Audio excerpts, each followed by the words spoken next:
Yo, what is going on, everybody? Hello, it is so good to see you all on this fine Tuesday. There is no maintenance today, I believe, but I guess we can double check. I believe last week was supposed to be the last week of maintenance. We had the last town hall yesterday. And so here we are with 2 weeks to go in the year of 2023. And yeah, feeling pretty good about Splinterlands overall. If you guys saw, I was on Keys' stream last night. We had a pretty good conversation covering the town hall, and we did like a little bit of a year in review for Splinterlands. And I don't know, it's been interesting. It's been a tough and challenging year. I will say this though, and I mentioned this last night, and we could probably get into it a little bit more. Don't get me wrong, I love this project. I put so much time and energy and content and music and everything just because I really like it. But I'm a little concerned for next year in the sense of, the focus is going to be on new player experience and focus is going to be on land, which are two things I'll tell you right now aren't what draw me into the game. So they're not the things I'm most excited about, just being honest. So I'm not saying this to be I'm not saying this to be antagonistic, but part of me is excited maybe with the opportunity to go explore some other games like Parallel and others, right? If there's not going to be major advancements in tournaments or in guild and stuff like that, I'm not looking to grow my land business right now. Plus, I don't think land 2.0 is going to be out, at least not until the second half of the year. So yeah, I don't know what 2024 brings for Splinterlands. I don't know what 2024 brings for Splinterlands for me. Don't get me wrong, I'll still be making content. I'll still be excited and doing live streams. But I play the game. I'll probably start, slowly building up a Rebellion collection based on cards that I continue losing to. But yeah, I don't really know what to expect. I mean, conflict should be fun, but I will say that the town hall yesterday, as exciting as it was for some people, did not inspire excitement in me. Tower defense was another thing that just has a big question mark on it, and yeah, with a focus on new players rather than existing players. And I get it, right? The team has to do it, but with the focus on new players, with the focus on land, it's just nah. All right, I'll show up. I'll do my battles. And I thought about selling my bot because I'm enjoying playing so much right now, but I actually held off on that because I'm at some point I'm gonna get tired. Actually, no. The main reason I didn't sell my bot is because I'm gonna travel this week, and I'm like, how am I gonna still do my 24 battles a day? But I kind of don't even want to turn my bot on now because it's too exciting. I'm like, you know what? I'll be traveling, I'll be with family and all that, but I'm still gonna find the time to play because the earnings are good, and I really just like exploring the new meta. I really like seeing Rebellion cards on the battlefield, especially not that I like losing to them, but I just like seeing them pop up because I'm like, okay, this set actually has some legs to it. It's just a matter of people really discovering what it is. So the more I lose, the more or I should say the happier I get from an overall standpoint for wherever Rebellion might go and pack sales and all that stuff. So but that was a hell of an intro. So let's go ahead and stop rambling and say hi to the chat. We got Aaron Kennedy in the house. What's going on? Good morning. New player experiences on the dock for the new year. Excited on what is to come. I am very excited for you, my friend. Again, I'm not trying to throw shade on the new player experience. It needs to happen.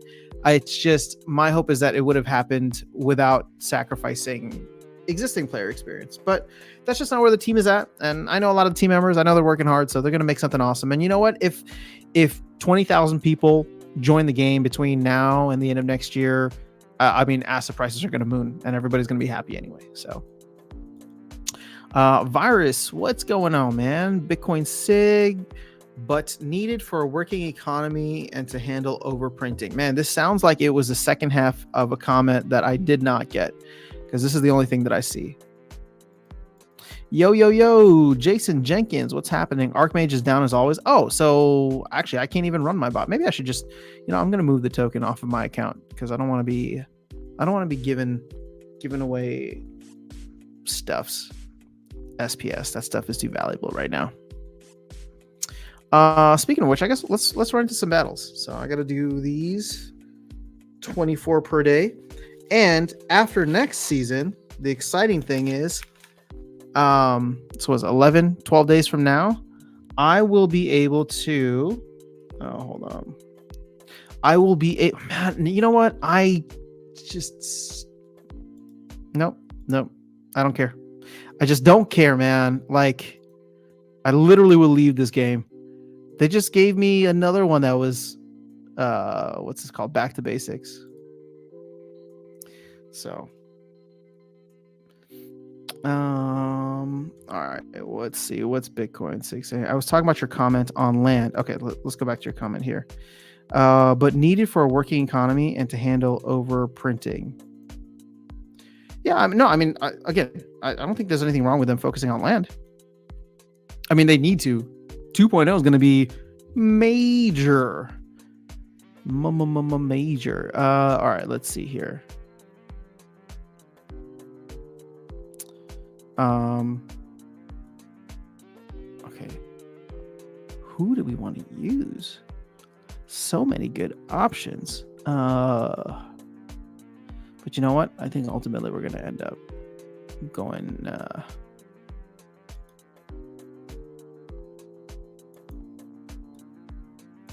So we're in gold, so just keep that in mind for the meta. Oh, he could be interesting. Yeah. You know what?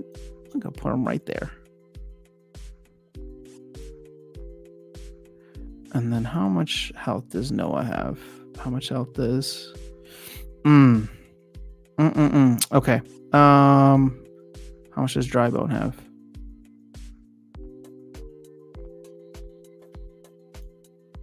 All right, I guess we got to put him there for the opportunity.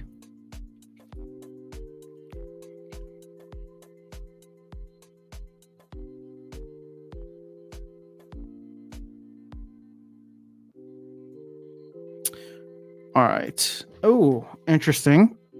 Similar team. Not really. I got the Shatter. I think that can do some work. Actually, it's not even going to matter. Wow, they didn't miss. So much for the dodge. Oh, there we go. All right, let's go. All right. Now who's going to go for... you know what? Doesn't matter. Boom. Boom. Don't miss. All right. There we go. Oh, my guy's a higher level. That's why. Oh, clutch misses. Oh my God, dude, why are you missing of all people?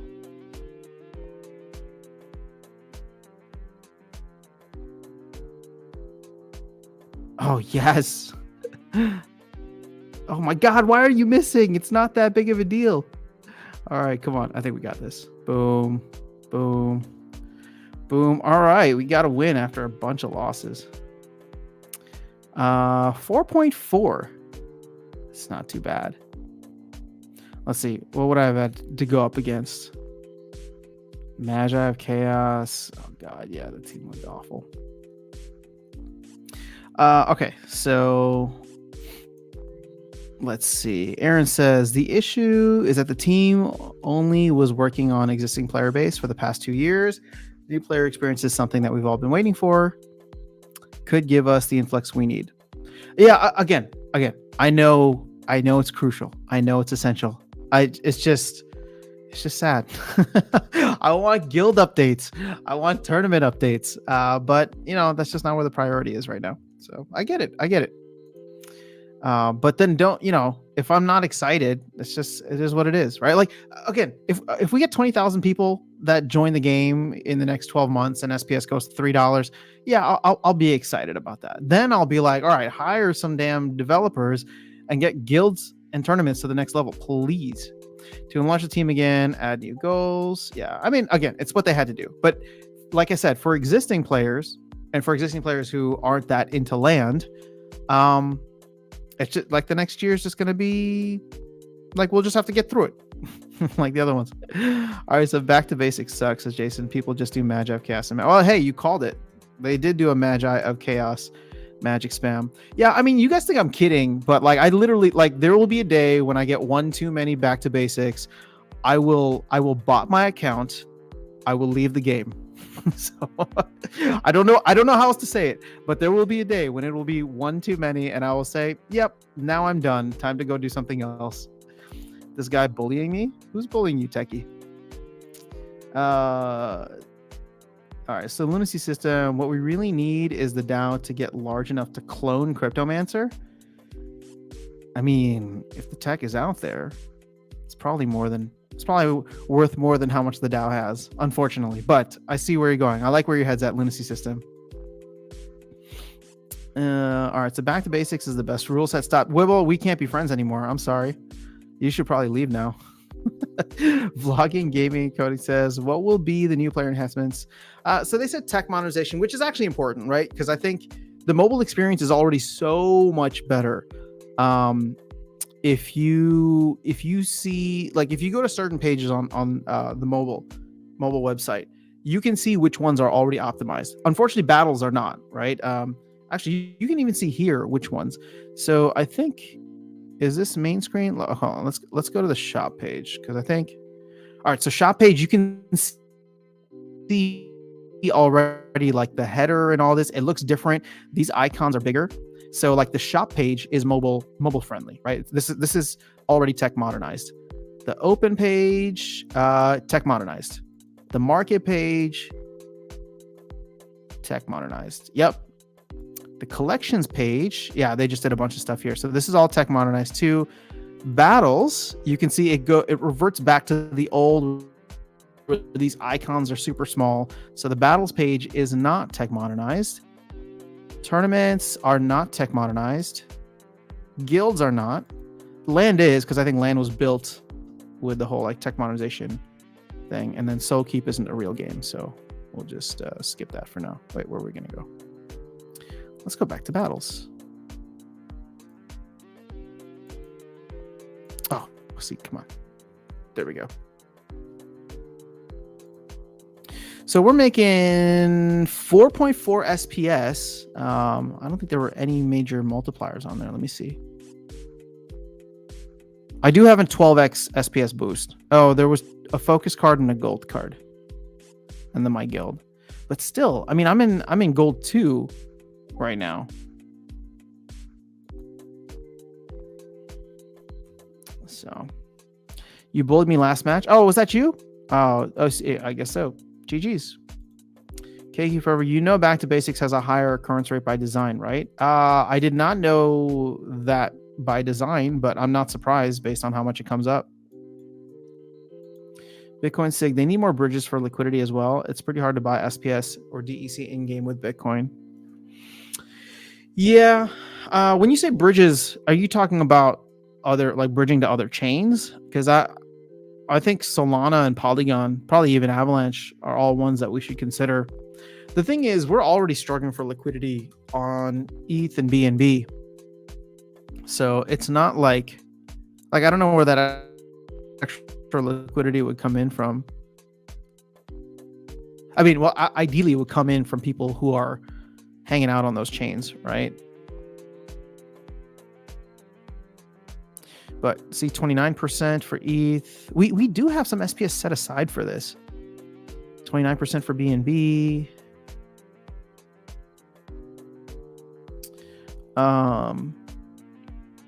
Hive is at 35. Ooh, look at vouchers. Vouchers doing real good. But that only went up because voucher value went down. So if you were chasing that when it was at 40%, then you actually lost money. But it's okay. It's all just fake play money anyway, right? All right, let's do another battle.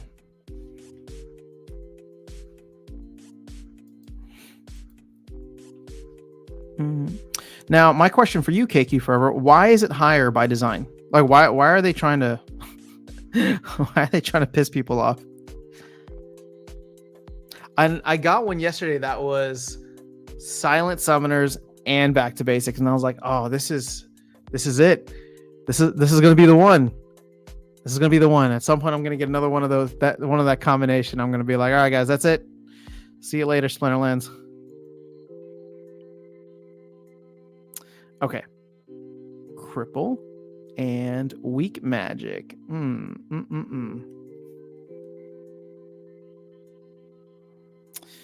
I'm thinking. I'm thinking the same thing again. We just go Possibilis and bully our way through this.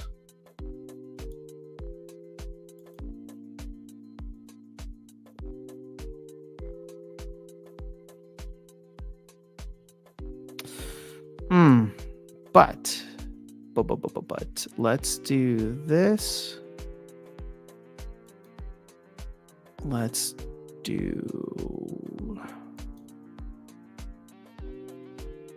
this. I really like that card. That's a fun one. Let's do that. And let's do that. We'll put him all the way at the end. Cool. Let's see if this ends up working out the way I want it to. Sure, but the plus on DECR, SPS, and all you have is Terra Block doing ETH and SPS. I want to do Terra Block. Well, okay, so Terra Block probably works with those other chains, but we would need the Splinterlands team. I mean, really, it'd be the DAO, but obviously, I think Matt is the only one who holds the keys to that stuff. We would need them to be able to create the contracts on either of those other chains. So, no clue. Go talk to Matt. Just saw the stats of occurrence they put out a while back. I'm neutral on whether it should be, and I just don't want to see it. I'm just so tired of it. I feel like I get it way more than I should, and it is not fun to me. Like, if I want to play back to basics, I'll just stay in bronze because like there's like no abilities. Like, what's the point of leveling up your cards? I don't think if they want to keep back to basics, that's fine. I don't think it should be in gold and above, or if it is, it should be 1 out of every 1,000 games you play. That Demoralize is going to be killer, but we do have a lot of magic in the mix, which is, I would say, the kryptonite for Astral Entity. So let's hope that ends up working out in our favor. It's just, I don't think we're going to get as many tramples as we were hoping for.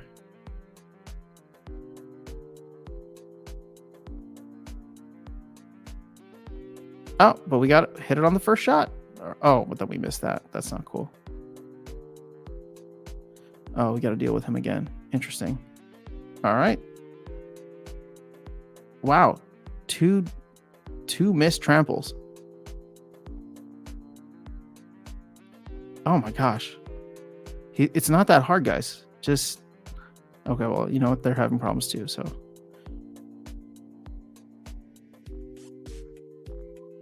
All right. One more? All right. Oh, yeah, of course. Well, he's got flying, so that makes sense. But let's see if we can stick a poison. Boom. Dr. Blight. Putting in work. Let's go. That's what I like to see.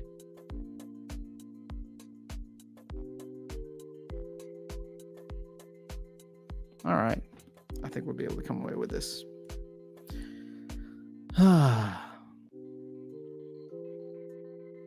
If we can hit her. But if not, it'll just take a couple turns. Oh, never mind. Ah, there it is.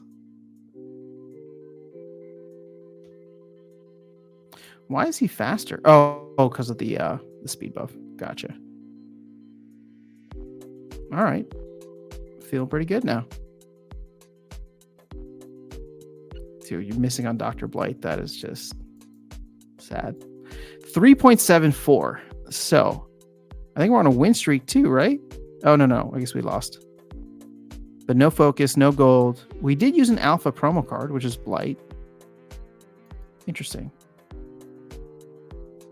Why are we not on a win streak? Oh, that's funny. Even though this game was supposed to be before this one. That's lame.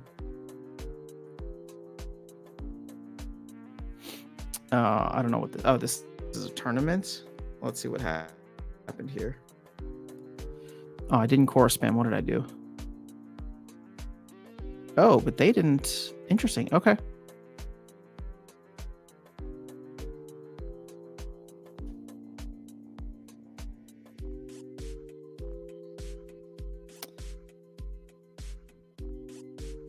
Ouch. Ouch. Oh, she gonna kill herself. Well, so much for that. Yeah, I think we lost this now. Damn. Okay. So Hive might just need to improve. Not having a smart contract stops a lot of chain bridging. Using Soul and Portal Bridge Wormhole for Star Atlas is a nicer experience. Yeah, well, Hive has a lot of limitations. Because again, we're not even bridging Hive to the other chains. We're bridging Hive Engine, which is already a layer 2. So I'll agree with you on that. KQ Forever says it's probably to give value to cards with not a lot of abilities, which tend to be cheaper, not as valuable cards. I think it's fair for them to give values that they're not utterly dumped. Yeah, I think I can understand where you're coming from, KQ Forever, and I think I'm going to hard disagree. Essence of Anarchy, this is me, and I didn't look at your picks. Should have thrown in a blind rebellion I just got. Oh, well, GG's. Good game. Seems as though, what's his name? Possibilis is dominating for me right now. Oh, we got 5 more energy. Let's play. I got to run through this energy anyway because I'm traveling tomorrow. So I'm going to want to run it down before all that gets started. Ooh. 12 mana evens. I think... Oh, whoops. Not you.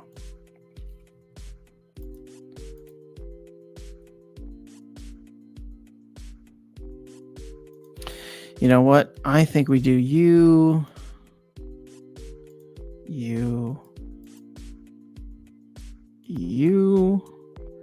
Basically, I'm just trying to give Dr. Blight a lot of food to eat. Let's see how that goes.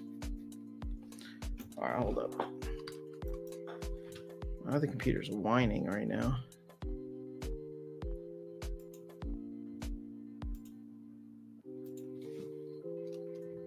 Gonna have to clean it out.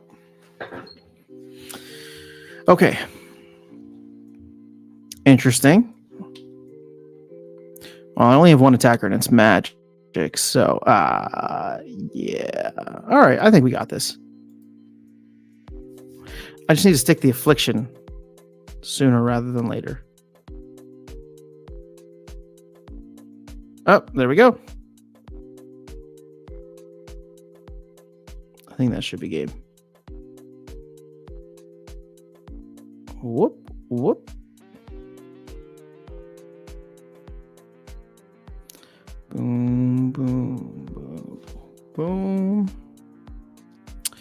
And now we have enough health to... Oh, actually, that could have been close. You know what? Had they not missed their shots, I think I would have lost. Because check that out. By 1 health. 1 freaking health. All right, so now we got a win streak, gold cards, alpha promo, back up above. So what's interesting here is I'm not able to buy energy at the gold level yet, which is 50 DEC. It's still costing me, yeah, 150. So because I was in diamond last season, but keep in mind that once we do get to the next season and I don't go up to diamond, I'll be able to buy energy up to 25 energy a day, I think, for 50 DEC a pop, which is 5 cents. And you can see on that game, I just made 4.3 SPS, which is over 12 cents, right? 4.3 times, actually 3.1. So maybe even close to like 15 cents. So if I really want to keep on playing and just like grind at the game, assuming I don't get any back to basics, then it could be really fun. But that's not until next. Oh my God, that's not until next year. 12 days. Today's the 19th. Yeah, so it's not going to be until like the first of the year. Yo, what's up, Rift Summoner? Osku, good to see you guys. Hope all is well. Oh, return fire. Well, that makes some things interesting, doesn't it? All right, let's do you. Let's do you. We can do you, and actually you. This is going to be a very small, fast sneak team.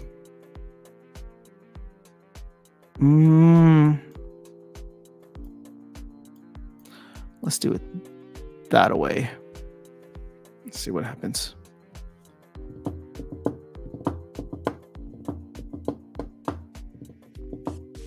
Yeah, I went on a massive losing streak earlier today, which was just... I was making such good progress.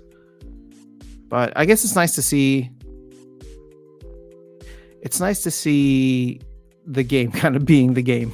I don't know how else to say it. It reminds me of the old days where you just go on these massive losing streaks, which is, why we all started botting in the first place, I think. But now, Modern is bot free, hopefully. Ooh, okay.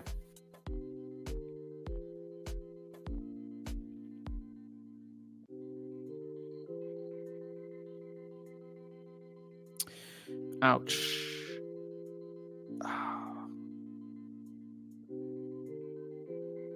Okay, I'm going to need to not get dead. Oh, perfect. Dr. Blight put it in work. Let's go. All right, so it can't be healed anyway, but we're going to get rid of that healer. There she goes. That was an interesting choice to put her in. Boop.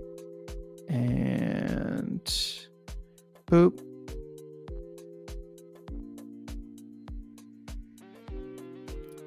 And boom. Oh, wait, what? That should have hit him back for 3, I thought. All right, cool. But now we're going to start to get rid of that back line. Dr. Blight gets a little bit of heal. Boom.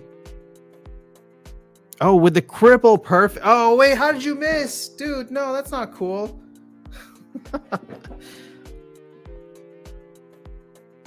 So close. All right. Vruz don't miss. Actually, Vruz does miss at this level since I don't have him at the higher levels. But that was fun. Oh, Lily putting in work. Okay, I must have had focus cards. No, win streak at 10, gold at 10, alpha. Oh man, I had 3 promo cards in there. You know what? I'm gonna have to get what's his name?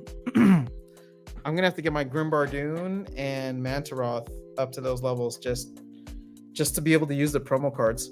So Mantaroth is the one card that I keep losing to the most. I know people are saying Grimbardoon Smith is the one, and I thought it would be, but I'm not running into it as much.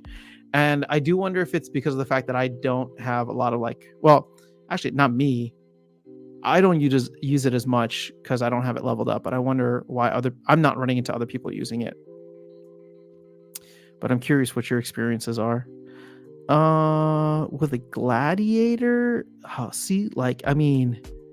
the appeal is to immediately go Korra, but it's too high of a mana for Korra to dominate.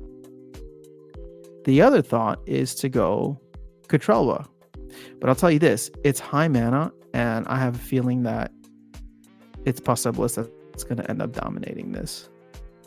So let's just play this instead of any kind of gladiator play because it's just not going to be worthwhile.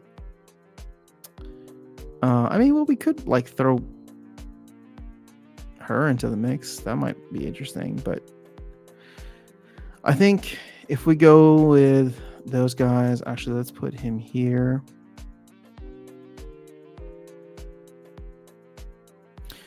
Actually, let's put him there. And then Dr. Blight, just because Dr. Blight's too fun.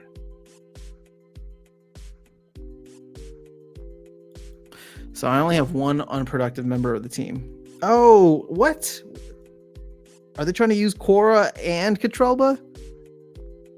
Wait, was Earth even an option? Oh, yeah, it was. Oh, there it is. Oh, they did go. Huh. Okay. So that's going to be a problem. But I think I can do enough damage overall to get rid of everybody beforehand.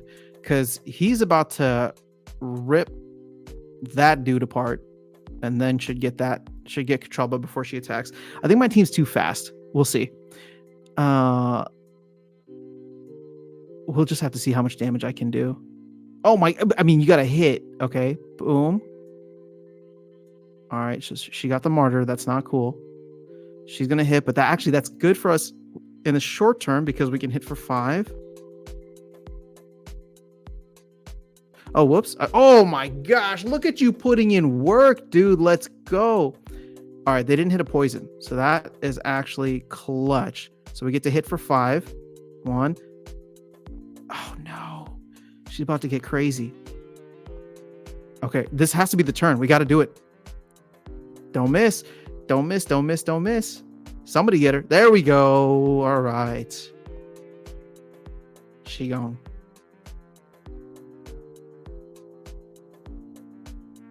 Beautifully done, team. See, it was just too high mana to get. To get one of them in, but to get both of them in, I don't know. Evens. This has Possibilis written all over it. So wait, did we win? Okay. Yeah, Possibilis has been dominating. All right, let me get back into the chat. Vlogging says Baradalin with Heal Summoner has been very successful for me. Is it any good in gold? I haven't run into Bara at all. I cannot remember a match in which I played against her. Essence says, just leveled my Grimbardoon to 5 with shield, and it's been doing pretty well for me, especially with Panda or Water with the new Rebellion Magic Weapons training guy. Interesting. Okay, hold up. Actually, you know what? You're right. I wouldn't even need to get it to level 6, which is max for gold, because levels 5 is when he gets... Level 5 is when he gets that shield, right? What do you get? Oh, an extra armor? Psh, who needs that? For 20 more BCX, what's 20 times 3? It's like $70 right now. Okay. I mean, I only got 11 BCX, I think. So I would need another 29 in order to be able to actually that. Part of me is like, I should just chalk it up or just fork over the money and grab 3 more so I can get it to at least have Void, which would make it interesting in some battles. Because right now I don't even use it. I just don't even touch it. It's very rare. Mantaroth, on the other hand, I really wanted to sell mine, but I guess I should level him up for. I get in gold though. I get beaten up by the one that can repair its armor. It's just so powerful.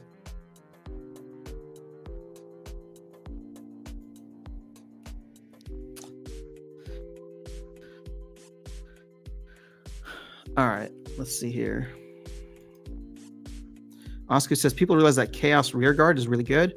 Price went from 11 to almost 16 cents. That sounds like a common card. And I'll tell you this right now, there's probably going to be way more opened up in the future if it is a common card.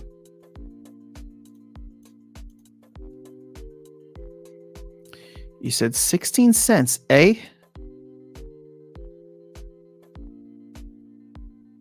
Chaos Rearguard.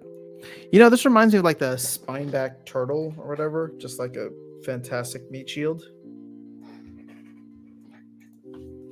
Because it's better than Cruel Cephalopod. I mean, Cephalopod's great because it has all that armor, but it just gets demolished. The shield here helps a lot. And damn, this thing gets a ton of armor. Only 9,000 in circulation, but how many BCX printed is the question. Vilson, yo, what's going on? Commons are actually way harder to max with the set because of the smaller number of packs that should sell. Interesting. Okay. Well, I haven't started that journey yet, although I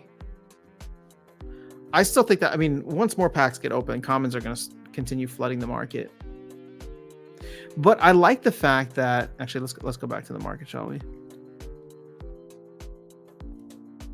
I like the fact that the floor on these cards is not, dropping down to pennies. And we haven't even got conflicts into the mix yet.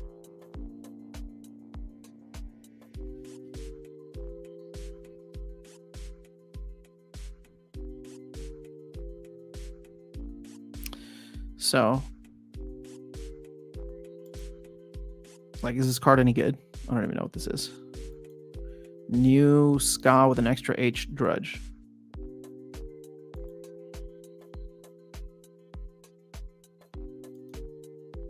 With an extra S. Sorry. Oh, man. Okay. Rebellion's going to be a slow and steady grind, and I'm here for it, man. I just want to see that DEC get locked up and burned eventually, but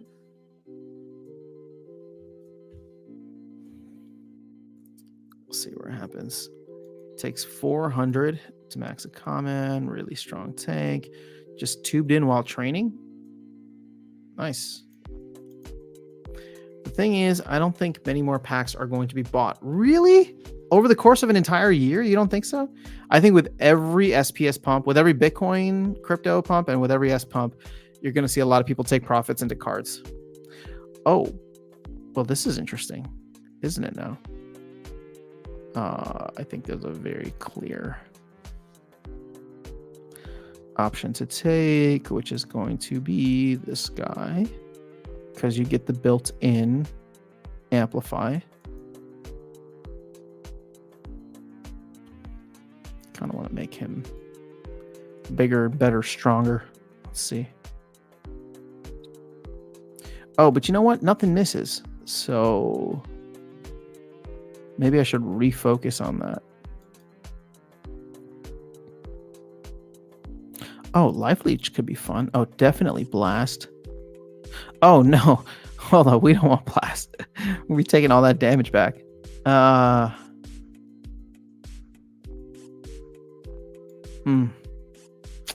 It's like, do I really want speed? Because I might just end up killing myself faster than the other team kills me. All right, you know what? I changed my mind. I still do want them there. All right, 6 mana and under.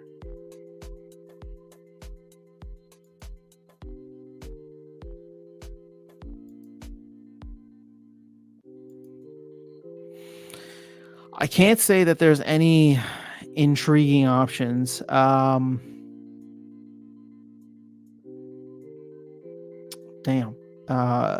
You know what? Let's like this. You know what? Let's go with him.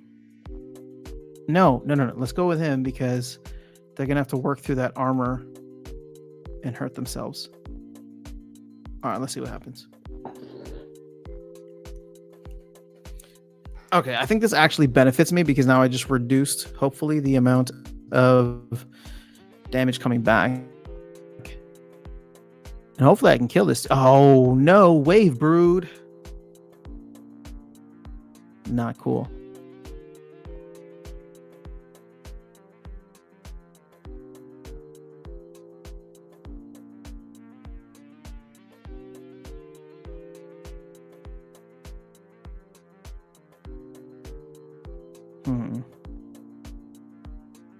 All right, clutch. Ouch.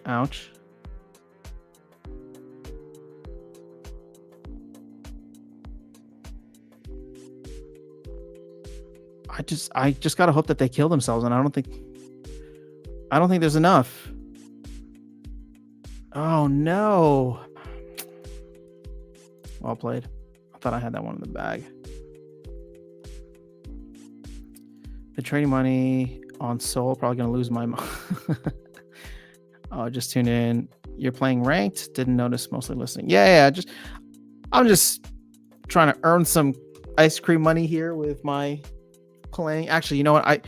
Since all this is automatically staked, I never sell whatever I get here from playing. It's kind of the benefit of it being all staked. In fact, it would be very difficult for me to sell SPS if everything came staked. So staking rewards, LP rewards. I think that's it. Oof. I think we're going to go with this guy because he could be fun. I don't think there's a blind available, right? Nope. But that dodge is good enough. Oh, there's a lot of mana here. Boom.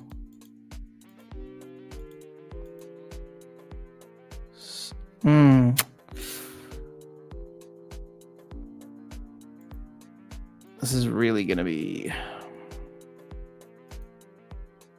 And then 4. Oh my gosh. You know who I don't even have in this? Is this dude. So maybe we get rid of... Oh, Uraeus is good though.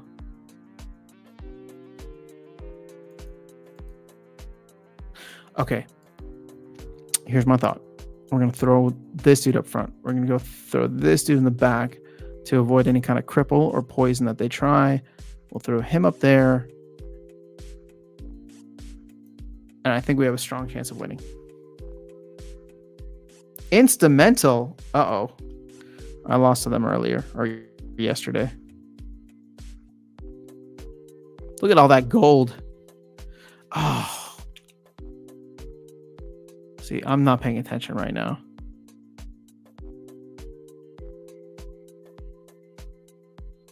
Okay, backline is good. I'm covered there. But it's going to be a problem. Because, well, 1, I can't even hit him. And then 2, he's going to get resurrected. Damn. Oh, out of energy. All right. I'll see you guys later. Let's see. Where am I at? You got like 46 SPS from 11 wins today. Dude, these must be tiny wins. If the meme I've aped into pays a 20 to 50x, I'm bringing some of that back to SPL. Awesome, man. I mean, if SPS does a 20 to 50x, I think we'll all be pretty happy. What is 20x from here? Like 60 cents?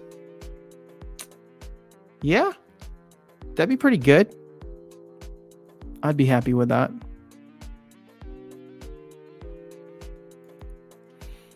Let's see. Where are we at now?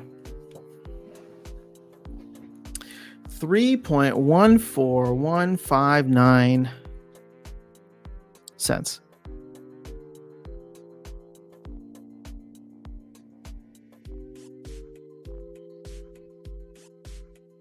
Man, this arbitrage has been taken away. But let's see what Conflicts does. I just want to hit 7 cents. Like, is that too much to ask? I mean, we need to get a significant amount of capital in, right, to push our market cap essentially, I don't know, from 37 million to 90 million, maybe $100 million project.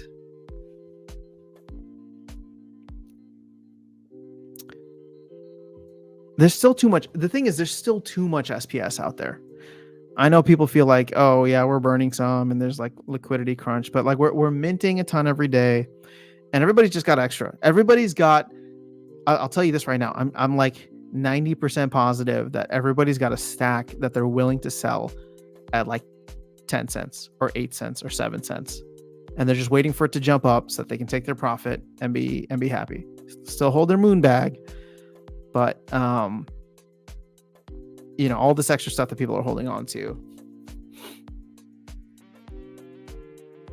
it's just going to sell.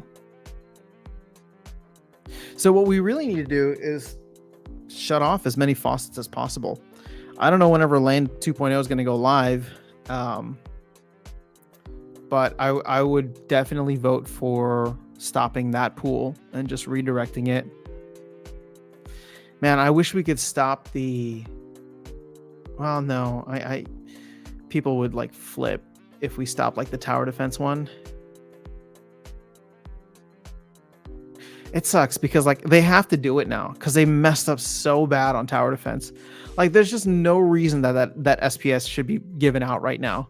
Like that is, and I know in the grand scheme of things, it doesn't seem like a lot, right? It's like 12 million SPS when we're talking about, 1 point something billion, but it just adds up. It's like that's another 12 million SPS over the past year, or 13 million SPS maybe by this point, that should never have come out into the ecosystem. Just shouldn't have. All the land SPS, that should have only started now as well, when land actually went live. But they started that in December of last year.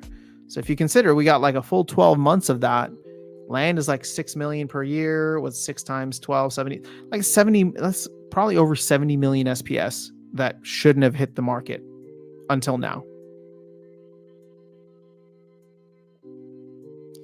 So I know it doesn't seem like a lot, but people are just swimming in SPS.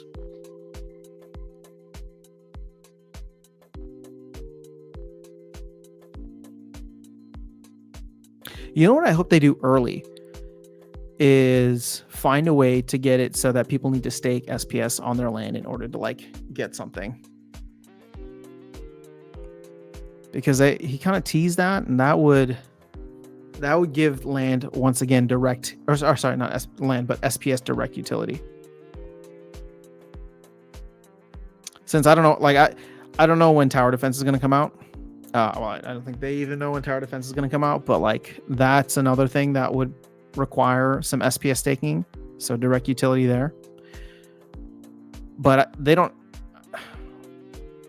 I don't want to say that they don't have control. Obviously, they do have control over tower defense, but it's just so up in the air right now. They have more control over land, and it'd be cool to see them do something with land. See, the problem is we're not going to see anything. Even with land, we're not going to see anything new. And when I say new, I'm talking about 2.0, not 1.6. So new stuff that we weren't expecting until we got the white paper recently. We're not going to see that until like July at the earliest.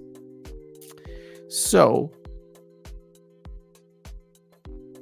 there's nothing that they would be able to apply staked SPS to on land, because it's just 1.6 coming out.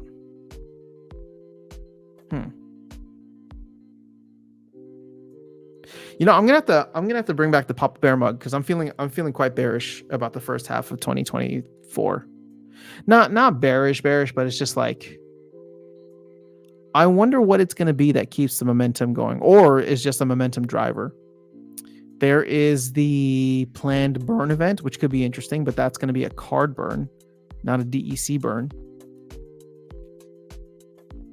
So, like, I don't know how excited you can get about Hardy Stonefish going from a penny to 4 pennies, but, for the Hardy Stonefish fans, good for you. SPS payouts and ranked have been great so far, and renting is still cheap too, says Virus. Nice. Bonjour, International Travel Channel. Wilson wants 10 cents. Man, I'm a simple man. Give me, Ryan wants $10. 7 cents, we can start the narrative. 7 cents, we can start the Axie narrative. Get the Dow to hire a marketing company, the same marketing company that worked with Axie, and we will be golden. So Aaron says, originally I was going to hold my 500 chaos packs to sell in the future at a profit, but I opened them all, put gold epics and legendaries to land, and sold the rest for more land and rebellion. Interesting. Yeah, I don't know where chaos packs go. Mr. Z, this is a new name. Not selling a single SPS until peak bull run when gaming narrative is going crazy. And then I'm selling everything. I hope you have that conviction, my friend. Whenever Land 2.0 comes around, it's going to be a big DEC sink. If it's still a peg, then there should be plenty of SPS burning. Yep. But that's probably a second half of 2024 thing. Now let's look optimistically at what's going on in Q1, Q2 for land. I would guess that the grain DEC LP is going to require a good amount of DEC that we don't currently have in the ecosystem. We have a ton of grain, because people are just hoarding it now. But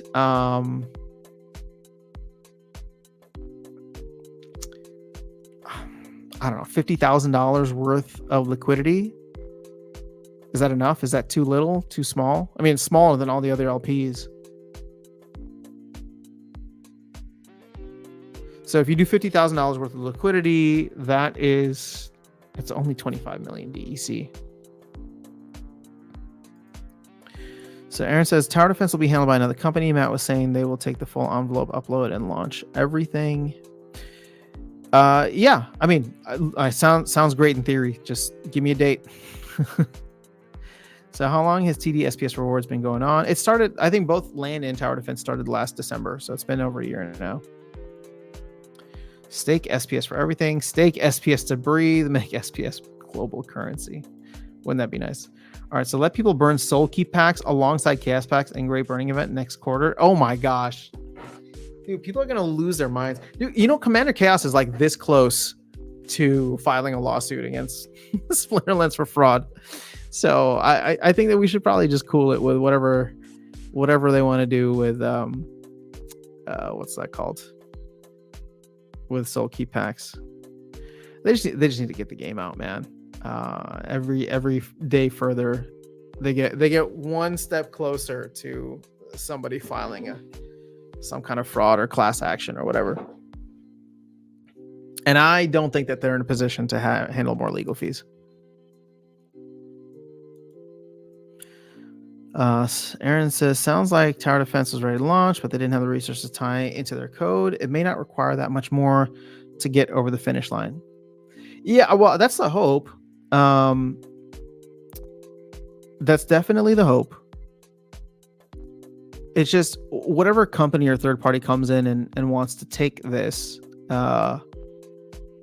they're not just taking on the launch, like they're taking on the future development and all the things that go along with it, which makes me wonder a little bit like, okay, why didn't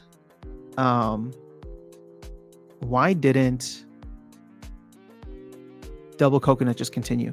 Like, what happened? Because this is like we're back full circle here. We had a third party studio develop the game,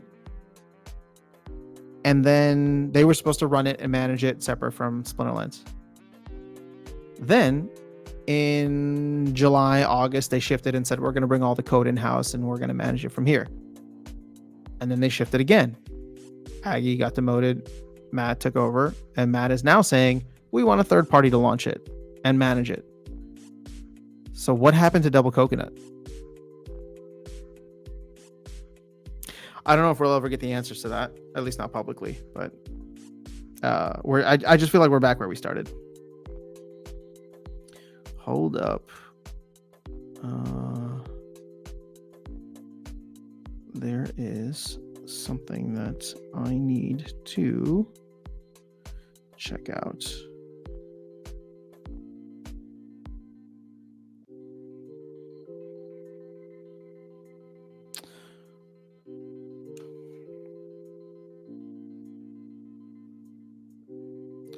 Copy, live streamed or recorded.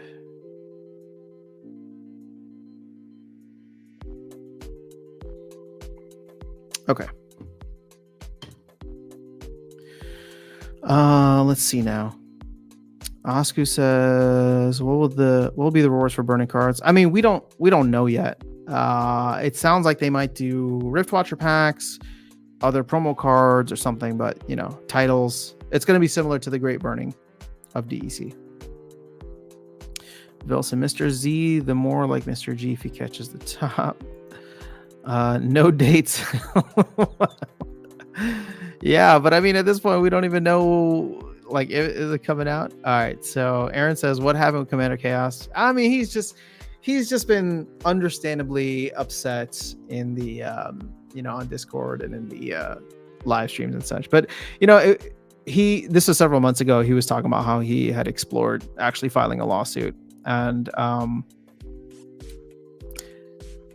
this is all public information. You can go see it there on the Discord, right? The The only color that I will add to this is the fact that he's not the only one that's reached out to me or I've talked to that has mentioned lawsuits regarding this Soulkeep project.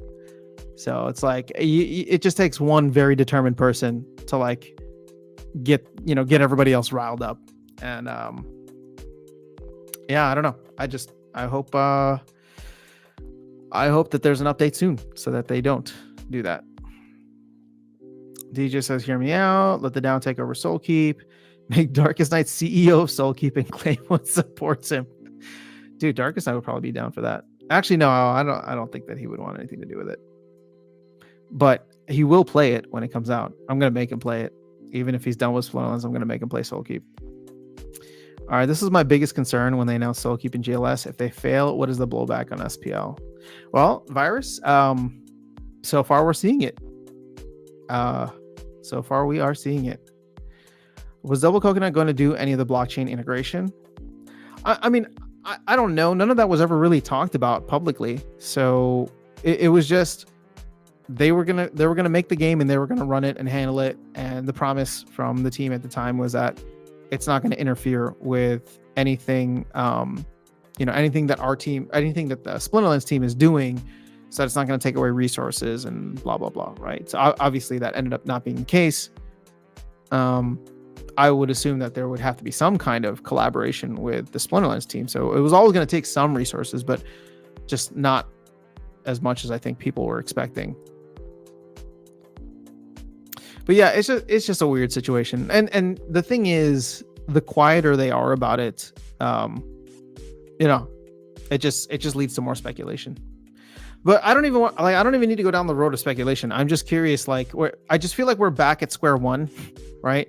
So my thought process is, why can't we just call Double Coconut up again? They made the code, they understand it. Why can't they just come back and actually put the game in, right?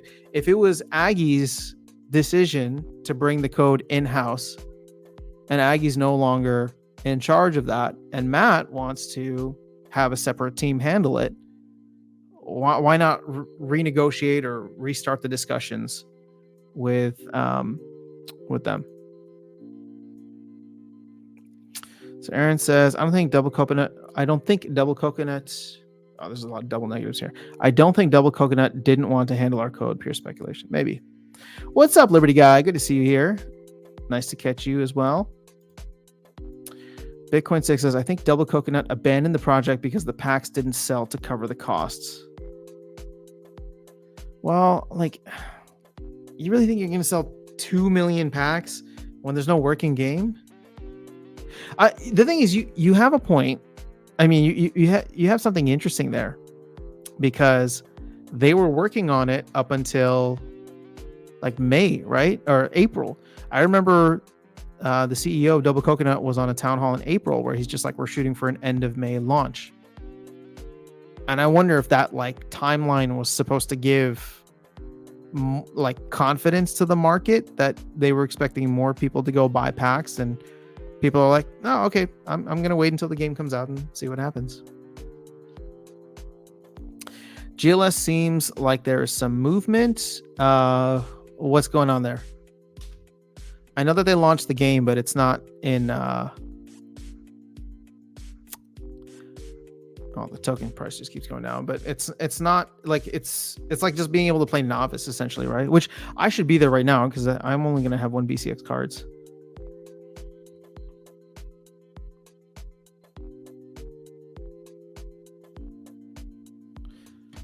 All right, sweet. This is getting recorded. Okay. Liberty Guy says, I feel GLS is DOA.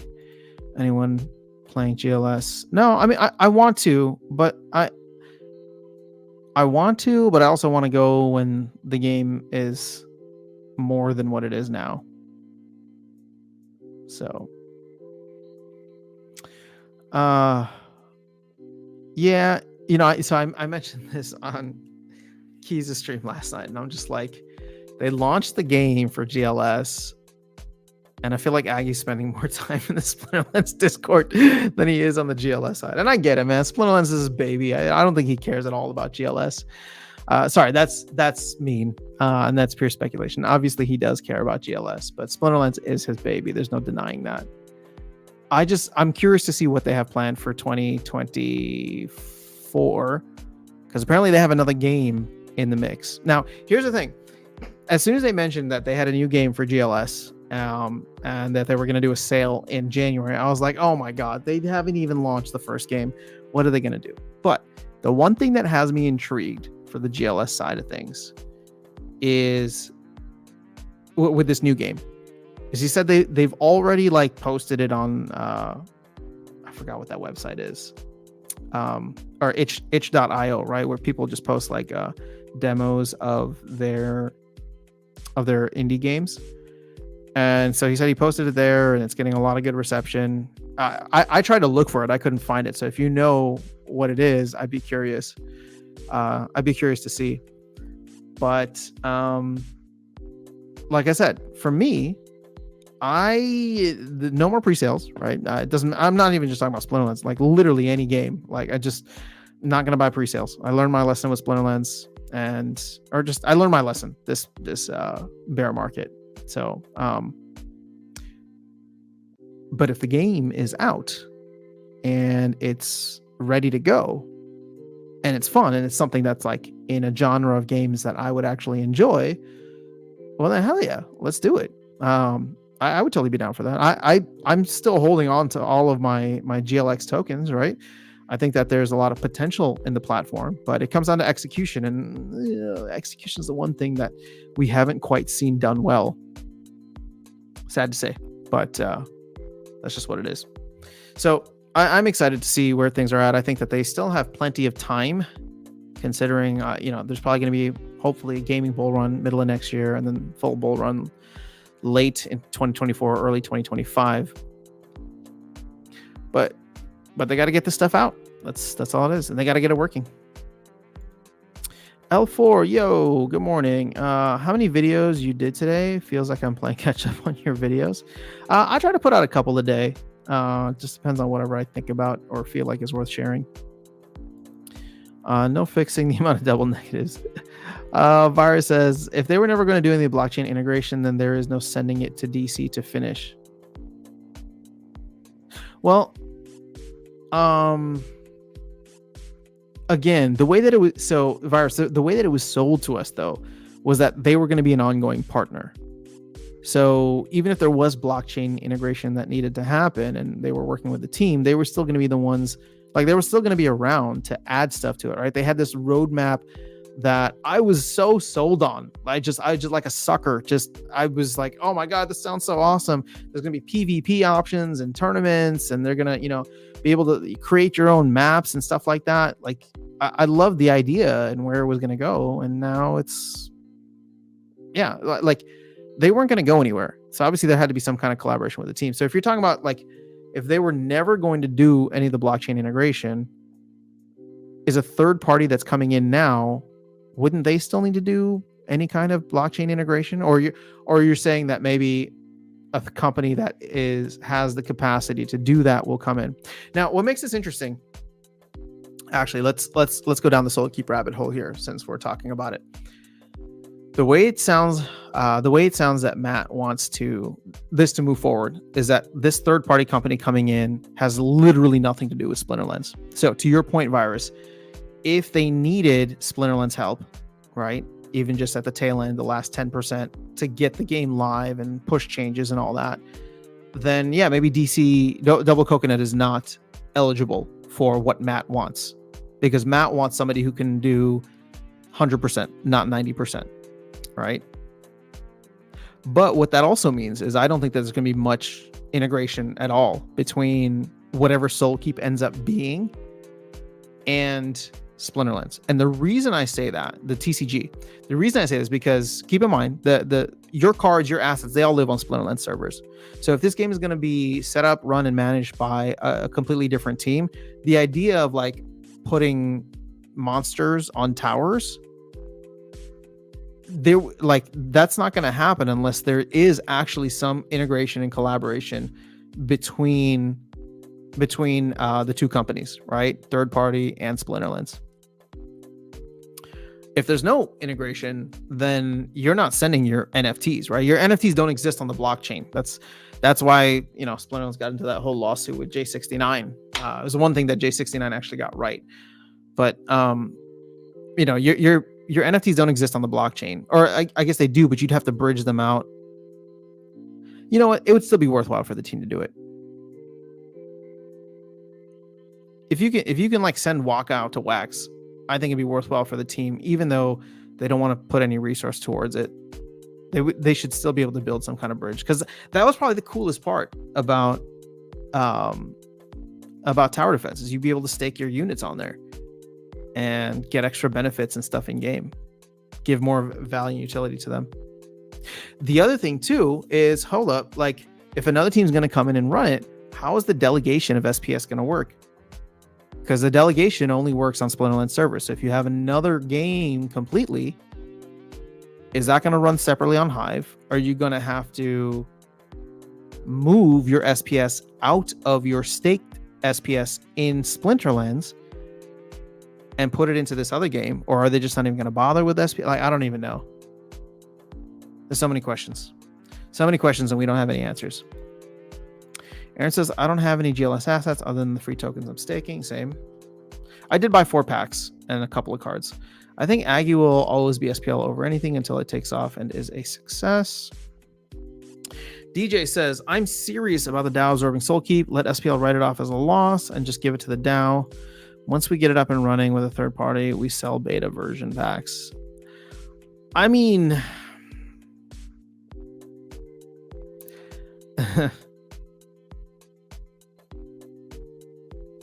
I'm not against the idea, DJ.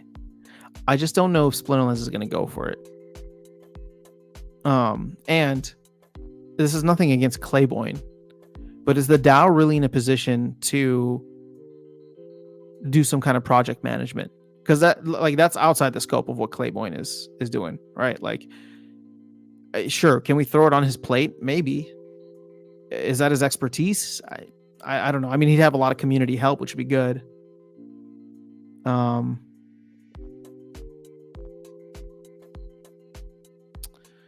Yeah, I don't know. So, hey, what's up, Tails? Better use that stake GLX to vote down the current GLG proposal. Not gonna lie, Aggie using the same Chaos Legion playbook over at GLG, and value is going down to decline. Oh yeah, what is that proposal? I did not like it. You know what? You're right. Let's go vote it down. Oh, it's not there. Oh, the pack tokenomics. All right, let's read this. I remember seeing it and I was just like, I care, but I don't think I care enough to make a video for it. General sale and we'll continue. Yeah, so they want to bring down the value of packs. So last chance sale will begin January 20th to 24th. Oh, so it's just 15 days. All remaining packs from launch will be burned by January 15th. The retail price per pack will be reduced from $25 in the original white paper to $10. Okay. Allocations of sale proceeds. 40% to DAO, 40% to GLG, 20% will be burned, contributing to deflationary aspect of ecosystem. Is it only purchasable in GLUSD?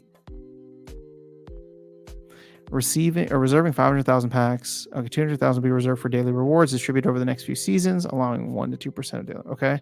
Another 200,000 packs will be reserved for DAO, providing flexibility for burning promotions. Okay, 100K. I'm assuming this passed, right? So it doesn't even really matter at this point. But to your point, Tails,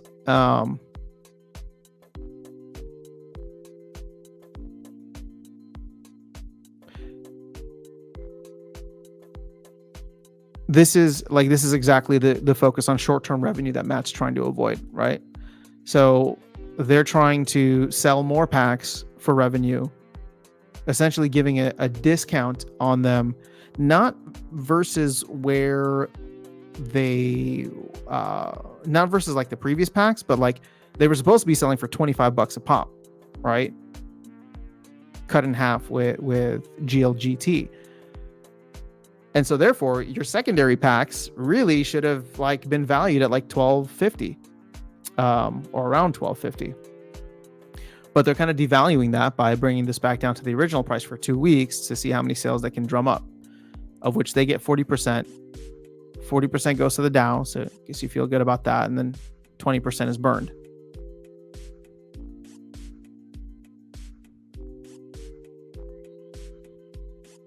But I don't even know how many packs are being purchased right now, so let's see. Yes, without a doubt. Great post. Finally a proposal, and a sensible one at that. I'll support. All right, yeah, so people feeling pretty good about that one. I don't know. Like I said, I'm just waiting to see what happens there. I got my GLX for free, so I'm not going to complain, even if I disagree with the general direction of things.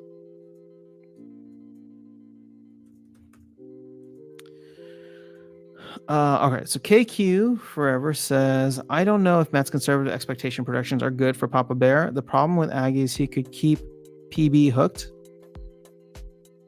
Yaba's realism might actually chase you away. Oh, you mean like people could keep people hooked? Yeah, I mean, I do miss Chief FOMO Officer sometimes. I think it's great that Aggie's in the Discord, like talking about like how much DEC the company has and yada yada yada, right? Like, oh look, we're back below 300, which is great. But I also like 300 million DEC or $300,000. I don't. When is that coming in? Like, where and when is that coming in over the next 6 months? You guys tell me. What is happening in the next 6 months that's going to drive $300,000 worth of credits purchases? Because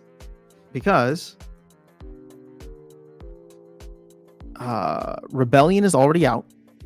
The pre-sale is over. If you want to buy packs, it's better to buy them off the secondary market because they're cheaper, even by 10 cents, right? Actually, more than 10 cents because you got to include vouchers. And there's still like 95,000 packs circulating around. So people are trying to sell those packs. Granted, I'm sure some of them will probably be used for conflicts, but you get my point, right? I just don't know when there's going to be $300,000 worth of DEC coming into the mix. Because land, all the stuff with land is like DeFi related. There's not going to be anything you could purchase with credits. I mean, maybe if people want grain or time crystals, so the team has to go on the back end and burn DEC for it. But in terms of like major purchases, the only thing I can think of is like promo cards. So maybe there's like a Q1 or Q2 promo card. So that could be it. But yeah, I don't know.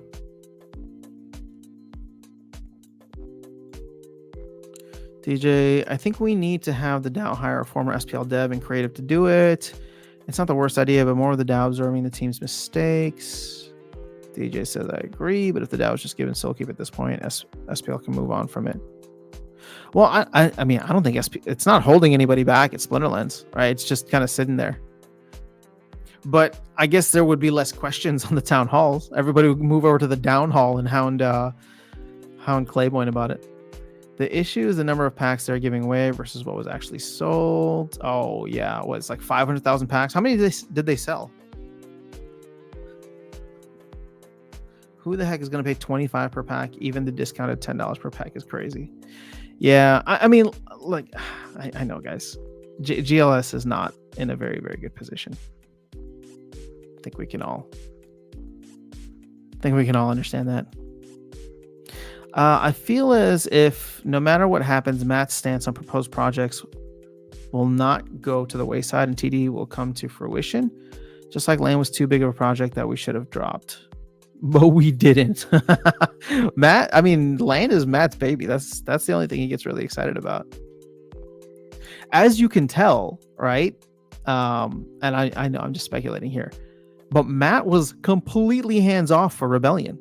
Call Me Tim and Biz did such a great job. But why? It's because Matt cares way more about Land. So he's never going to let that go. He'd let the traditional card game go before he lets land go. GFI Gaming, what's up? All right, so the game devs shouldn't undercut pre-sales supporters. Yeah. Never, ever buy an Aggie pre-sale. Oof. Tough words. DJ says, at this point, I don't see TD getting any attention until 2025. Matt has land, new player experience, new investors. Looking for CEO replacement. A lot on his plate. Soulkeep isn't getting any love. Yeah, I've like said this privately to folks, like where it's just like, I feel like they need to get tower defense out in Q1 of next year. Obviously they're not putting any time and energy into it. They're trying to get someone else to, but that deal needs to happen soon, because just the longer that goes on, like you saying 2025 just seems outrageous to me. That, something that they pre-sold, it's not like land, right? Because we didn't get like a false start with land. I mean, we did get a bunch of false starts, but we like almost had it there, and then the team just did a couple of hula hoop jumps back and forth on how they wanted to approach it, right? No, bring it in-house. No, let's find a third party. So I just feel like they really need that to happen sooner rather than later, in whatever like form it comes out in, right? Like just launch the damn game.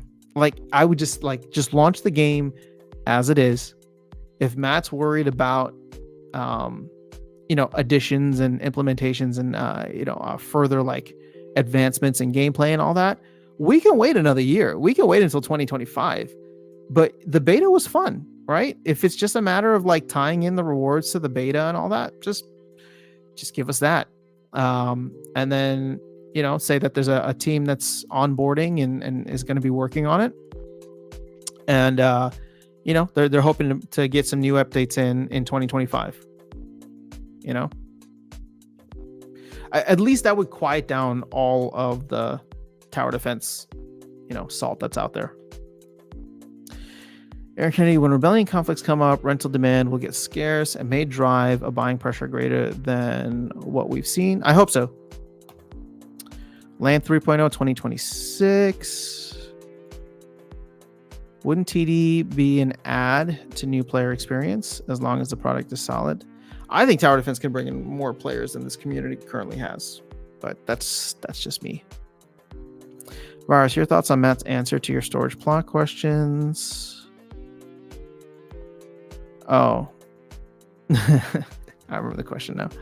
All right, so a whole new game would bring a lot of eyes. I agree. KQ says, take your time on tower defense. No worries. I'm still buying TD packs for the SPS yield. You might not like it, but it's just compensation for the wait. Yeah, I don't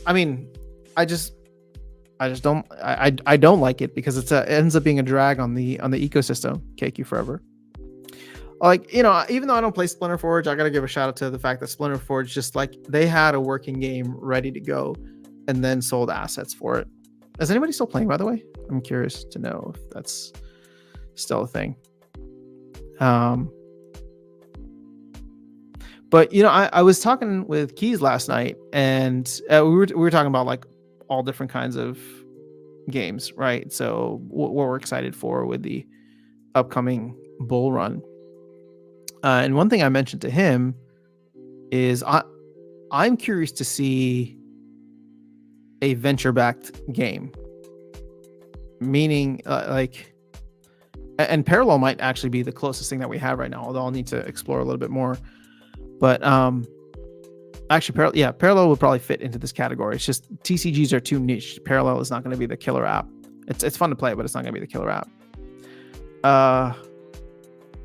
But the idea of it being where the game is completely free to play, it's polished, it's professional, it looks and competes and feels like a AAA game, and the blockchain stuff is sprinkled in, Web3 stuff is sprinkled in on top of that, right? You don't need to get into it, but you can if you want to. And the benefit that I see with that is every other project, right? This is not a Splinterlands thing. Literally every other project Illuvium, Star Atlas, Axie. Well, Axie was out already, but like, all these other projects that popped off in the bull run, even Gala, right? They're all just pre-selling stuff. It's pre-sales left and right. They either pre-sell assets within the game, or going back to 2017 with the ICO boom, they're pre-selling tokens on a dream of this project, doing something in the future. So that is how the teams end up funding themselves. And then, they end up just giving away tokens or giving away assets or whatever, which end up becoming a drag on the ecosystem. You get people who are super salty in the middle of a bear market. Everybody's selling off. So again, it's just like, who's going to be the company or the game or whatever that's going to be able to take VC money or have their own funds available, build a game, build an audience, market it, and then have, make all of their money on future, back end things, or sell items in game after it's already launched. Again, I don't know, maybe there's a game out there that's doing it. The two, ecosystems that I'm really paying close attention to now, right? Obviously been Splinterlands and Hive as a whole. And now Prime, right? Or Parallel, although we'll call it like the Prime ecosystem. Because Parallel has a free to play, right? It's completely free to play. You can download it, you can play, and you can work your way up ranked, and you can level up your collection in your deck using all starter cards.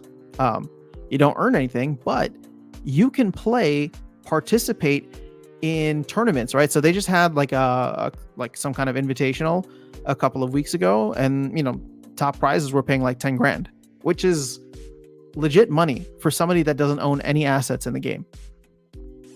So you can actually get good at the game without owning anything. You can rise the ranks and do play ranked battles. But what's interesting, and they do this on purpose, is you play a game, right? You play a match. If you win and you don't own any cards, right? It's all ghost cards. It'll tell you at the bottom and says, well, you could have won this much Prime if you owned such and such assets, right? Which is such a tease, because when people start to realize that they're actually good at the game, well, all of a sudden they're going to be like, well, I should start buying some of these cards and assets and whatever. So I really like the way that they're doing it, because the only way to mint cards in the game is to actually not burn, but sink Prime tokens, which is fascinating, because I'll be watching to kind of compare how these two ecosystems work. Like, you never burn Prime versus the way that you burn SPS. So the scarcity of SPS will only become more and more and more, right? But Prime only has like 111 million tokens overall. So I don't know. It'll be interesting to watch. Now, again, these are both TCGs. I'm waiting for like an MMORPG, first-person shooter, something that's going to have like the Fortnite effect, right? Or League of Legends, whatever it is. Like, something's going to have that effect. That's going to be that damn good and have a bunch of like marketing partnerships and collaborations in place already. So I don't know if a Web3 native company is going to be able to do it. I hope so. But maybe something in Web 2 ends up pivoting sooner than we all expect. Bitcoin Sig says, playing the Project Awakening game right now, MMORPG. Any good? Naspers invested in Gods Unchained a long time ago. Ventures screw up too. Yeah, no, I'm not saying it's going to be perfect. I'm just curious to see who's going to succeed with that model. Tail says, I watched 7 minutes of the Parallel Colony video and still have no idea what it is. I think they're still figuring out what it is. It's I find it fascinating. Some of the stories that they've revealed about Parallel Colony. I don't know. I just think it's gonna be fascinating. I want to get an avatar. Like, I think avatars now are going for like an ETH or like 0.9 ETH. And I was talking about this with Darkest Night yesterday. I'm just like, you know what? I really want to get one, but I think it'll just be fun to watch and see where the project ends up going. And then, in true Darkest Night fashion, he's just like, all right, I'm going to get an avatar. And I was like, what? But man, when he's determined about something, he's determined. So, all right. Honestly, I don't know what games out there actually have viable economies in Web3. A lot just have better funding that's still declining. And I'm curious of their running expenses compared to us. True. Well, you're absolutely right about that. But keep in mind, Splinterlands is trying to do the same thing.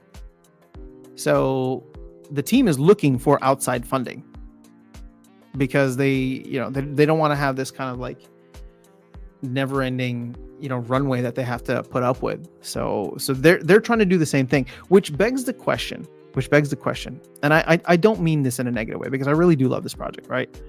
But it begs the question of, Aggie said more than a year ago, starting November when they laid people off in 2022, that they were going to look for funding. Went the entire year, didn't find anything. Matt's been there for a couple months. Granted, he probably hasn't had a chance to focus on it as much. But why haven't they found funding is the question. What is it that companies that they're talking to are seeing when they do their research that the rest of us are maybe not, or are blind to? And again, I'm not well versed in this area, right? So again, all I can say is that, like, if Splinterlands is trying to be like every other company out there, right? And it sounds like you're knocking these other Web3 games for not having viable economies, right? And saying that, well, they just have better funding. Yet at the same time, right, let's be real, Splinterlands economy has been in the dump for a very long time, and they're actively seeking funding. So why aren't they getting it? And it could be a good reason, right? And I'm not saying it's a bad reason. It could be a good reason. Like as Tail says here, no owner wants to give up equity, right, in a VC bear market. So maybe Aggie was just the terms were just not favorable. Whereas Matt seems to be a little bit more flexible. I don't know, maybe. But it leads me to wonder, like, okay, I look at Splinterlands and I'm just like, dude, the game economy around this is fascinating, right? It's in the dumps, but so is every other economy out there. So is every other token. It's in the dumps, but there's just so much robustness to it. There's so much complexity, and there's so many like cool third-party developers, people who strongly believe in where this project is going in the long run. So what is it that a VC sees in something like a Parallel, or something like a Big Time, or something like an Illuvium, that when they look at Splinterlands, they don't see that? You know what I mean? Again, just trying to be fully objective here. Like, what are they seeing that we're not seeing? Or maybe what are we seeing that makes us such diehard believers that they're not seeing? Now, I don't like that route, because I think too many of us have way too much allocated to this, right? There's too much of an emotional investment. Whereas like with a VC, the emotion's completely kept out of it. So I would trust their analysis before I even trusted my own. But again, I'm just saying there's two sides to the coin. Alforce is curious to know if TD redo their white paper promises, what will likely happen? Example, strikeout reward or staking monsters. I don't know, man. At this point, Matt said that they are planning to honor everything within the white paper. So I really hope that they don't change anything. So KQ says, we need better in-game marketing tactics. Sure. If a constant reminder to buy Prime is what's working, sure, we can do that too. Sounds annoying to me. I mean, yeah, if you think so. Project Awake is a Web3 game port from Web2 EVE Online, so they have funding. Gotcha. So Liberty Guy says, my opinion, why they can't get VC investment is lack of player base. That could be it too. Who's going to sink millions into a game that has less than 5 to 10,000 players? Yeah. And with a history of like botted accounts that, like the team did parade out on marketing and things like that. So, and I'm not even like anti-bot, right? Like, I don't know. Like, bots were a vital part of the economy, and if you look at it, many things collapsed after bots were forced out. But things were popped up probably way too high because of bots in the first place. So it just depends on where your starting point is. KQ says, what VCs see in other games and not seeing in us is Hive. Hive is WTF to both cryptosphere and VCs alike, even though it's actually better in many ways. Lack of liquidity, onboard, off ramp. Fair enough. Yeah. I don't know if I agree that Hive is better in many ways. In fact, I think I would. I think Hive is unique, but I don't think that I would say it's better in many ways. Like, I know people don't like paying per transaction, but most other games aren't going to require crazy amounts of transactions. And even if they do, think about the amount of people that were playing DeFi Kingdoms. Okay, DeFi Kingdoms was on the Harmony 1 blockchain. I was playing it for a little while too. There wasn't even a real game, which is why it was fascinating to me that people would choose that over Splinterlands, right? Because it was just like it was like a idle clicker. You would like set your worker to go do something, and the main thing was really just participating in the liquidity pools. That was the whole element behind it. Yet the game had a crazy amount of total value locked in its liquidity pools. It had a crazy amount of people involved buying heroes and quests and all that stuff. And for every single transaction, you needed to pay 0.00001 Harmony, which is like fractions of a fraction of a penny. So nobody cared about that. And I would make the argument that if you built this game, not on ETH, maybe not even on an L2 for ETH, right? Because those can still be expensive, but on a side chain, right? Like a Immutable X or maybe even like a Ronin or something like that. Or you built it on another L1 like Avalanche, Solana, Polygon, and each of the fees were fractions of a penny. I think people would be okay with it. That's just my personal take, right? I know it would seem like a lot, but again, if we're talking about fractions of a penny and you get the security of a well-known, established blockchain that this sits on, it's well worth it. Because to your point, KQ, right? Like when VCs look at Hive can't even handle smart contracts. Like this is if we're okay, are we gonna go down this rabbit hole? Shoot, I was only supposed to stream until 9 minutes ago. Let's see.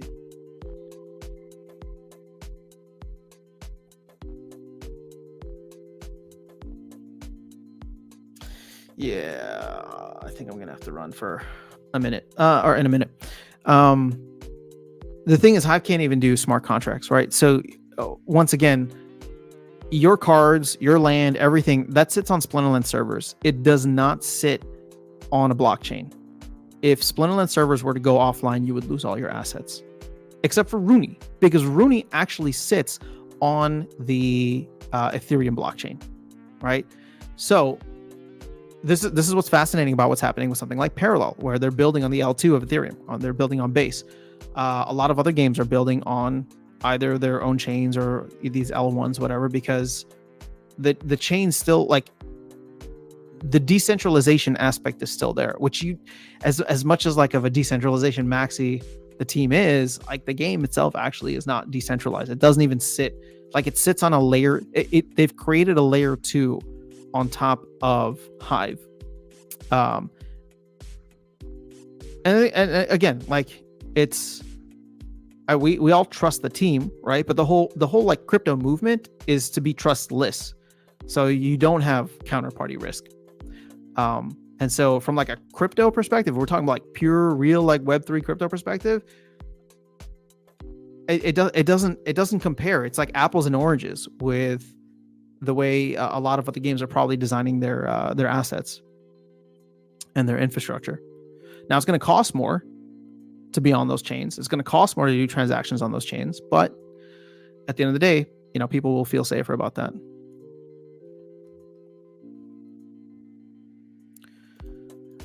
It's better. It's just not as well known. Free is free, fast is fast. Decentralization matters. The only problem. Okay, well, we just talked about the fact that it's not decentralized, though. Again, KQ, like I'm not trying to hate on Hive. I like it for what it is, but the game itself is not decentralized on Hive. So, if you really want to get to a point of decentralization, we would need to get to a point where every card is like Rooney. It sits in your private wallet.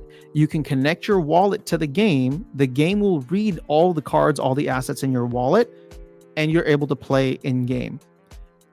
That way, if the servers ever go down, if the company ever fails, or whatever the case is, all those assets are still in your wallet, which is not going to be the case now, right? Now, again, the reason that they're able to do all the cool stuff and be ahead of the curve the way that they have been, and I'm talking about Splinterlands here, is because of the fact that they have that control. So I'm not trying to look at that as a bad thing. In fact, I'm not even like saying like decentralization is the only way, right? Like I don't think that there's any problem with centralization in games. I mean, most games are centralized. Not everything needs to be decentralized. I came to crypto. I came to this space because of Bitcoin. I think money and value should be decentralized, but not everything else needs to be. It's interesting and it's a fun concept, and I'm sure stuff will evolve over time. But like the game itself doesn't need to be decentralized. But if you're talking about like decentralization matters, which is what you said here, it's not. Splinterlands servers go down, you lose everything. We lose everything. And I'm not trying to FUD. That's literally just how it works, right? As compared to like other chains. I'm not saying that they need to change that. Again, they're able to they're able to build a lot of really cool things because they have that control, because they are centralized. And it's a game that we know and love, and it's a team that we trust, right? So those are the trade-offs that you end up making. And I'm cool with it. I mean, if they move towards a pure decentralization type of situation, which I think Matt would want to in the long run, it's just actually creating, NFTs that live on Hive, which is not possible right now. But actually creating, NFTs that live on Hive or on other chains and being able to use them in game, that would be awesome. But that's like a 2030 thing, right? We need to get Land out. We need to get Soulkeep out. New player experience, like the move to fully decentralize, to be fully decentralized as a game in that aspect has not even been discussed, right? Now maybe they, with the SPS chain as like a third layer almost on top of Hive, you could be able to do some things. But even as it stands right now, the SPS chain is only going to be managing node licenses, SPS, and vouchers. All right, we haven't talked about Splinterlands nodes essentially decentralizing everything in the game. But hopefully we get there, and I'm in it for the long run. So, we'll see what happens. Go play Star Atlas on Sol, then compare to the Hive blockchain. Hive does have a good blockchain resolution time. Yeah, again, I'm not trying to hate on Hive, guys. I'm really not. So there's no need to defend Hive. I'm just trying to point out the differences because I think people are getting lost in the sauce. Aaron, you're welcome. All right, Tails. Sorry I got called a meeting, but I'm not a fan of needing different storage for each magical resource. Yeah, fair enough. That's why we need the SPS chain ASAP. For me, I don't have enough common plots now for storage, for the storage I'll want. Time to buy more plots. I wasn't referring to the decentralization of the game. I was referring to decentralization of Hive. Fair enough. Hive is a cool chain from that aspect. That's not entirely true. All value exchanges are recorded on Hive blockchain. Your cards are on chain. So Bitcoin SIG, yes, the cards are on chain, but they live on the secondary layer, which is the Splinterlands server. So, and you can't even, I know you can transfer them out, right, to Wax, maybe even to ETH, but I don't even know if the ETH bridge is there now. I think they talked about putting that back in, which would be great. But the thing is, if you bridge it out to Wax or to ETH, can you use it in game? And it doesn't sound like it. Yes, costs are growing, and without clear path to items and spells, LPs will be a large component of Land 2.0, thus making storage a big component as well. Yeah, that's going to be something else to dive further into. Okay, guys, I got to run. But as always, this was super fun. I am going to be traveling tomorrow for the holidays. I should be able to stream on Thursday, hopefully, fingers crossed. So I'll try to keep the same schedule. I may even be able, you know what? I probably won't be able to stream on Saturday because that's, or Sunday, because that's, I got a ton of family stuff happening that day. But if we try to do a weekend stream, I am going to try and see if I can run, stream maybe on Saturday. I don't know. We'll see how the weekend goes. But I'm sure we'll chat hopefully once more before. But if not, to everybody celebrating, I hope you have a Merry Christmas, Happy Holidays. I'll be live and still trying to do content over the next couple of days, and may even try to sneak in some streams here and there. Well, we'll see what happens. But otherwise, have an amazing rest of your year if I don't chat with you before then. And I'll catch y'all later. Peace.